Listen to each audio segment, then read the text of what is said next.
Hello, beautiful souls, and welcome to another episode of Soulwise with me, Semele Sherry. And I'm recording this on the day of the full moon, October the 7th in the UK, the full moon in Aries, which seems to me to contain and bring to fruition the energy of the autumn equinox, which is all about balance and particularly merging and blending the energy of matter and spirit. And that's come through in the article that I've written and that I'm going to read for you now. It's called Spiritual Freedom and the Universal Law of Balance. And strangely enough, I hadn't thought of that theme of balance coming through from the equinox before I wrote this. It kind of just always drops into my brain and then I start typing. And of course, afterwards, I see the beauty and perfection of the theme that's come up. So here we go, Spiritual Freedom and the Universal Law of Balance. The paradox of freedom. We often think of freedom as being able to do whatever we want, whenever we want. No rules, no limits, no one to answer to. But if you look closely, that kind of freedom doesn't usually bring peace or fulfillment. It creates chaos, disconnection, and harm. True spiritual freedom has never been about a free-for-all. It's about living in harmony with the universal laws that hold the cosmos together. The ancients understood this. Every tradition tells us in its own way that real freedom comes through balance. The Egyptians called it ma'at, the principle of truth and order that even the gods had to honor. In Taoism, Lao Tzu reminds us to follow the natural course rather than force our own. He says, "The best character is like water. The water's goodness is that it benefits the myriad things but does not quarrel, and it willingly goes to where others hate." And Hindu philosophy speaks of dharma, the right way of living that aligns us with the whole. You can see this law of balance everywhere, not just in spiritual teaching, but woven through the natural world. The cosmos itself holds steady through the dance of gravity and dark energy. Your body seeks to achieve and maintain balance to stay alive and well. Homeostasis. Even human societies survive only when they manage resources with sustainability in mind. Balance is a living law of nature. So freedom isn't the absence of limits, it's discovering the deeper pattern that allows life to flourish and choosing to move with it. Universal law and sacred limits. When we hear the word limit, it can sound like a restriction, as if something precious is being taken away. But in spiritual truth, limits are what makes freedom possible. A river only flows because its banks hold it. Music only exists because silence frames the sound. Without boundaries, nothing can take form. Across wisdom traditions, this principle is clear. The Stoic philosopher Epictetus taught, "Freedom is the right to live as we wish, yet to wish rightly." In other words, freedom isn't about endless indulgence, it's about aligning our choices with what sustains life. Mythology shows this law at work in story. Icarus longed for unbounded flight, but ignoring the natural limits of sun and sky and the interaction of elements cost him his life.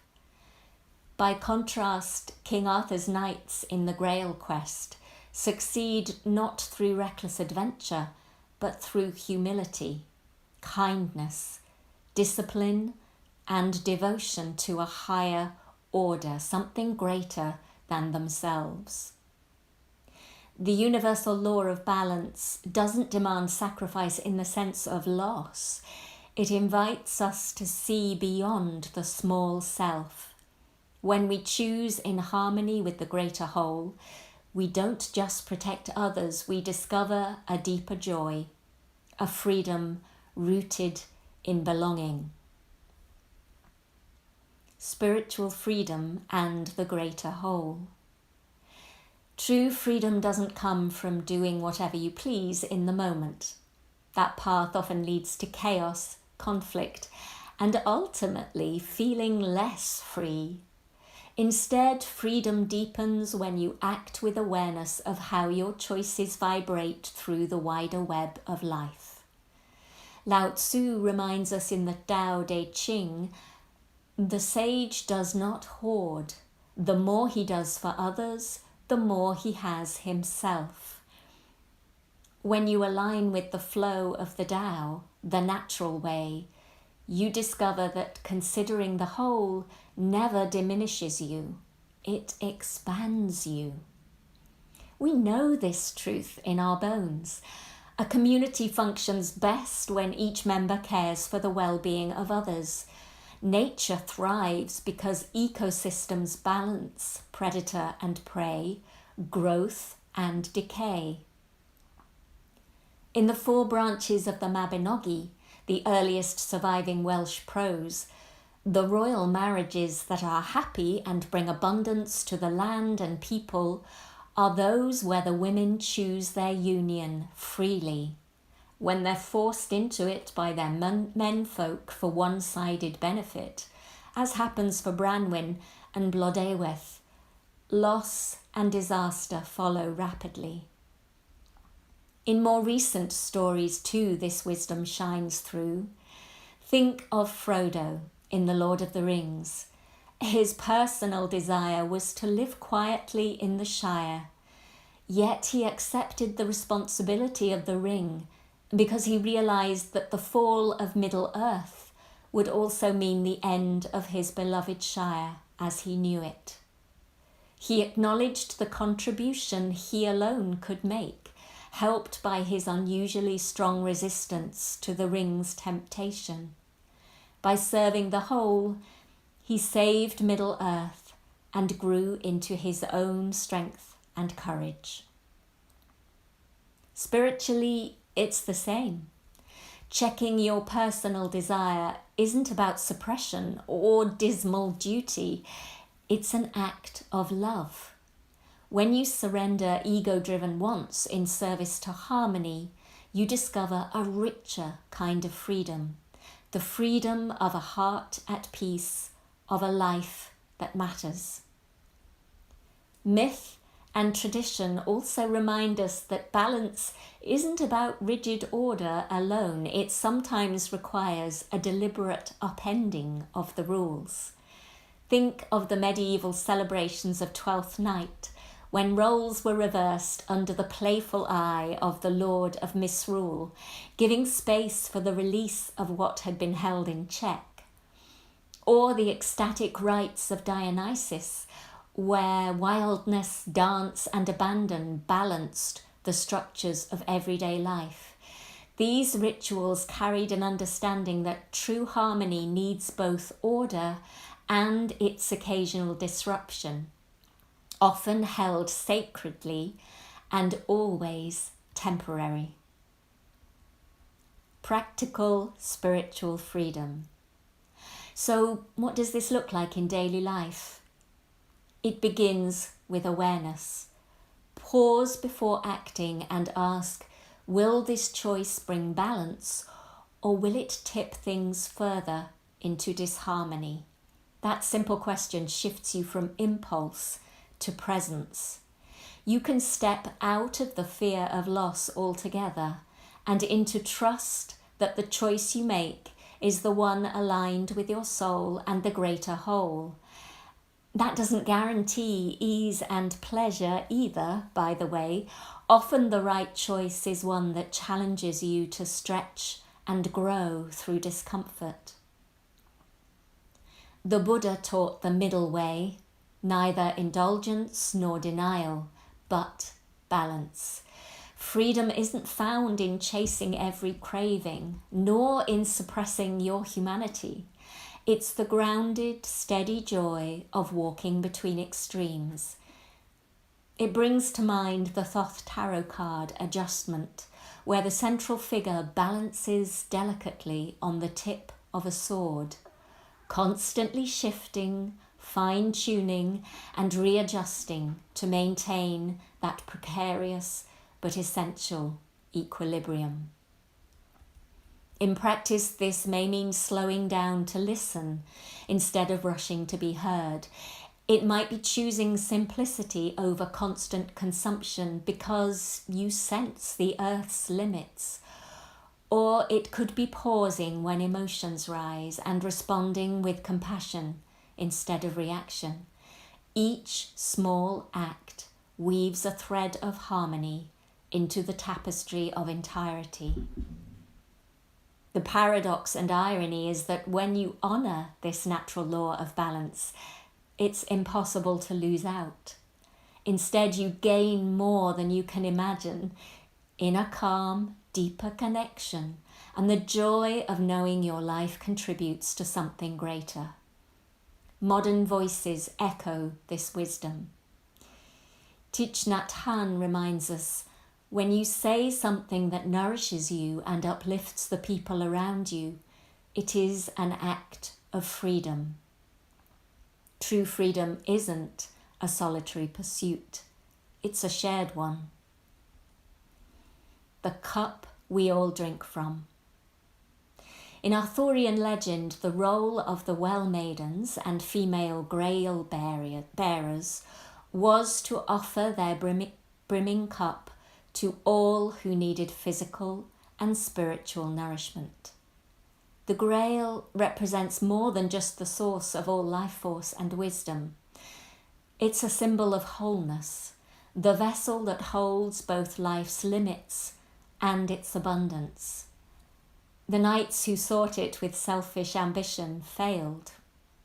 Those who approached with humility and a sense of service found the Grail offered healing not just for themselves, but for the land and the people.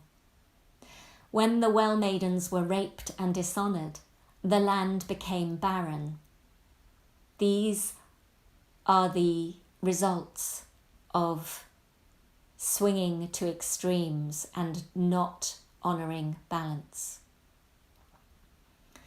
This is the deeper invitation of freedom, to recognise that your life is inseparable from the whole. Your choices ripple outward, shaping the well-being of others just as theirs shapes yours. Authentic freedom is rooted in both your belonging to the land and a felt interconnectedness with the other world. When you live by this universal law of balance, freedom stops being about doing whatever you want.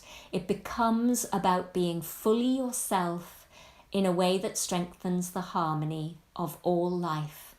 And within that harmony, you as an individual flourish too.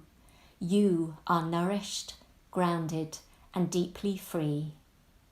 The universal law of balance always calls you beyond the solitary self, reminding you that freedom and harmony only unfold in relationship with others, with the earth, with all that is.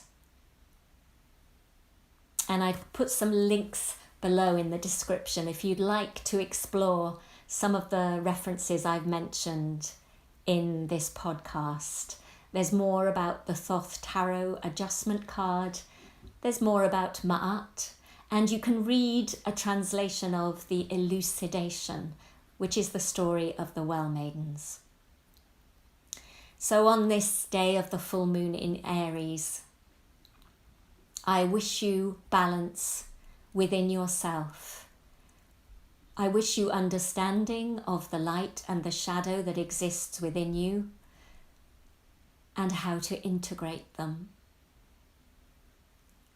I wish you belonging and rootedness, both in the land, in your physical being on earth, and in your connection, your unbreakable connection with spirit. May we all find the melding and merging of those two aspects of our being, and in that way, may we heal the world and bring it into the new age, where everyone prospers, everyone is cared for and nourished. Sending you as always my love and blessings, and wishing you harmony. Sometimes that will not always bring you comfort, but in seeking it, may you grow and evolve and envelop more of your soul into your being. Until next time, goodbye for now.